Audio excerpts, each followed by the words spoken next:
Tapos. Netherlands.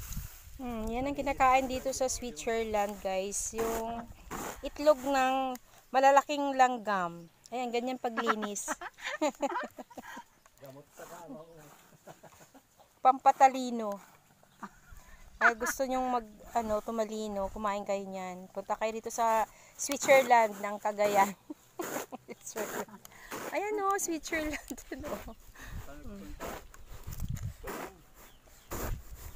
Oh, ito na. Tapos na. Ay, pwede na yan. Ito na yung makain.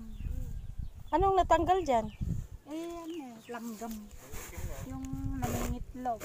Ah, O yan o. Ito yung mangingitlog. Ito, maliliit yan. ayan ang inaalis. Yung may pakpak manang, wag na. Masarap yan. Manananam. Kalakit tot, dito nala. Di mo kainin ito kasi. Tingnan nyo guys, oh. Malalaking langgam. Tapos, pwedeng kainin yung itlog niya. Oo. Masarap.